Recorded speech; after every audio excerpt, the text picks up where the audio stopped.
Good morning everyone! In this video ay kakaiba dahil dadalhin ko kayo guys sa aking trabaho at ipapakita ko sa inyo ang aking trabaho. So it's about a day in the life of a manufacturing CMM operator / mechanical inspector, quality inspector. So sa amin na lahat guys, so ang ginagawa namin is ini-inspect namin yung mga incoming parts na gagamitin sa production. So, itong mga parts na to ay galing mismo sa mga supplier namin na galing sa iba-ibang lugar. Merong galing Taiwan, merong galing China, basta iba-ibang lugar na siya galing. Tapos, dumadaan sa amin yan bago gamitin ng mga production. Para masigurado ang quality ng ating products. So, bumubuo pala kami ng mga generator dito sa aming company. Yung mga malalaking generator ang binubuo namin guys or ginagawa. 8:30 AM pa lang yan at diretso naman talaga trabaho si Mami Joy. Wala nang patumpik-tumpik. Mga Pilipino naman talaga kahit saan ipadpad, mga masisipag. Kaya nagustuhan ako ng aming mga kasama dito dahil napakasipag ko daw.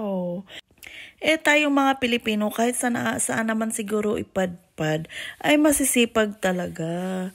Kahit saan tayo ipadpad. Siguro 90%, hindi naman lahat. Pero 90% masisipag ang mga Pilipino. 90% nga ba? O sige gawin na lang natin 80%.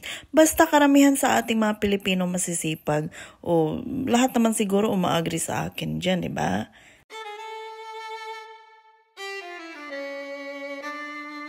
So, natapos ako dun sa isang parts. Iba na naman itong parts na ito. Panibago na naman ito. So, sa isang araw, guys, madaming parts kaming ini-inspect. So, nagtatabaho ako ng 12 oras. Tapos, yung mga tikiman session natin, sinisingit ko na lang siya, guys, sa hapon. Kasi sa umaga, sobrang busy. Hindi ko yan kaya. Minsan, sa lunch break, pinapakain natin yung iba nating kaibigan, yung sila Mook, sila Chris, yung pinapakain natin. Pero madalas talaga ang tikiman natin is yung sa mga panggabi na shift. Kasi nagtatabaho ko guys hanggang 8:30 ng gabi. So nakikita ko pa sila yung mga tikimers natin sa gabi. So ayan, lunch break muna ako. So hindi ako kumakain ng heavy meal sa lunch break dito kasi pag heavy meal sobrang bigat sa tiyan, hindi ako natutunawan. Iba na kasi talaga pag tumatanda na tayo. Ako tumatanda, umihina na yung metabolism ko. Kaya ang hirap kong pakainin ng heavy meal kasi hindi ako natutunawan guys. Saglit lang ako kumain guys. Ito na naman, balik na naman tayo sa ating inspection. So sinalang ko yung parts sa CMM machine. So sa mga hindi nakakaalam, ang CMM stands for Coordinate Measuring Machine. So CMM can measure 2D and 3D dimensions as well as GD and T features. So kung ano yung nasa CAD nyo or 3D print, yan, mami-measure yan ng CMM lahat. Makikita kung failed ba ang parts or pasado. So, kunti lang dito guys ang marunong magbasa ng print or 3D print or CAD or marunong mag-operate ng CMM. Kaya yung sahod namin, binibase sa knowledge namin sa CMM. Pero madali lang siyang i-operate as in. Basta marunong ko lang magbasa ng blueprint or kung may knowledge ka sa GD&T. And most of all, kung computer literate ka. So storytelling tayo. Sino bang mag-aakala na ganito ang trabaho ko sa US, diba? Sa Pilipinas, nasa bangko ako nagtatrabaho guys. Sa Metro Bank, yan. So shoutout sa mga ka-Metro Bankers dyan sa Makati Head Office, Metro Bank Plaza.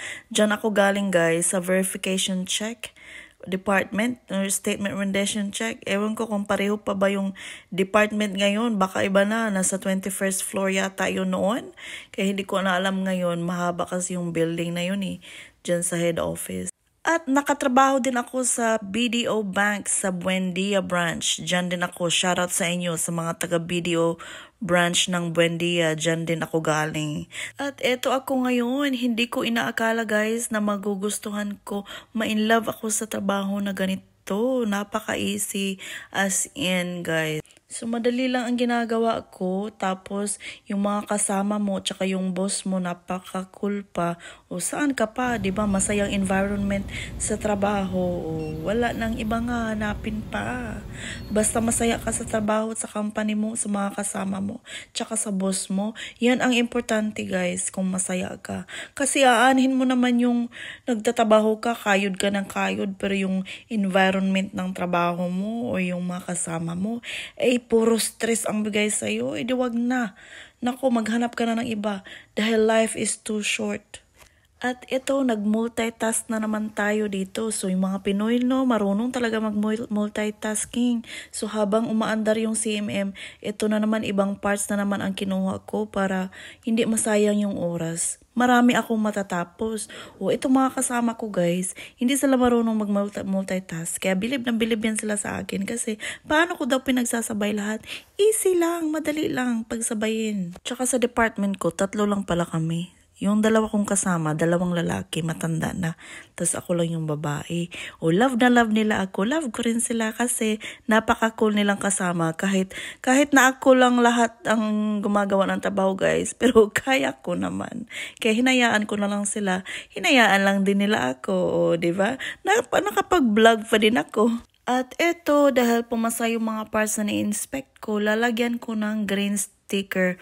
Okay to use sticker doon sa mga boxes ng parts na ni-inspect ko para malaman ng mga production workers or material handlers na pwede na siyang gamitin, ready to use na.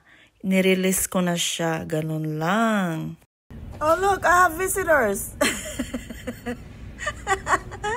Tripsy Studio, of course. So, he came here to check if we have the Kiman. What is it? Is this some sort of green ice candy from the Philippines? Sure.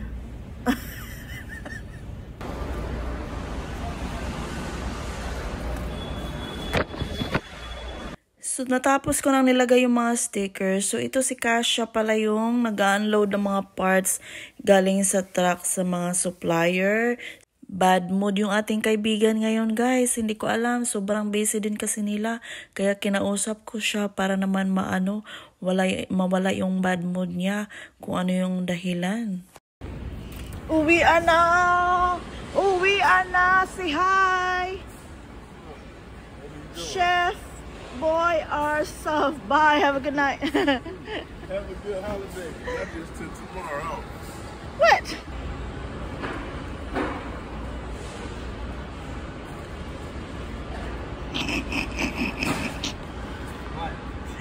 Have a good night. What are you getting? What are you doing? Khalil? How you say it? Baloo. Baloo. Baloo. Crazy. Ako-I Baloo. Ako-I Baloo. It means I'm crazy. You want me to get something? I'll get it. So si Trip din ay isa palang forklift driver. So siya yung nagdadala ng mga parts para sa production line na gagamitin. So kagaya niyan, yung base pallet ginagamit sa production yan. Dadalhin niya yan doon sa line. So 8:30 na guys, uwian na. So ayan, maliwanag pa yung 8:30 dito sa amin. Dahil nga summer, pag ganito guys, summer is mahaba yung daylight. So mga 10 pa ito magagabi. Siguro mga 9:30. Pero mga around June, July, 10 ng gabi is maliwanag pa rin. Tapos samahan nyo ako guys sa ating pag-uwi. So andito na ako, kararating ko lang guys. So medyo madilim na. So it takes 30 minutes pala ang drive ko from home to work. So work to home is 30 minutes drive, bali 1 hour balikan. So ayan guys, so enjoy lang 12 hours, 'di ba? Madali lang pagka busy ka sa trabaho, tapos masaya ang trabaho, environment mo, madali lang talaga ang 12 hours na 'yan. So 9 o'clock pa lang dito, tulog na yung aking mga mag-ama guys. So i-end ko na to guys. Thank you for watching. Sana ay nagustuhan ninyo itong ating vlog. So sa mga supporters since day 1, maraming salamat sa inyo guys sa patuloy na sumabaybay sa ating channel. God bless you all.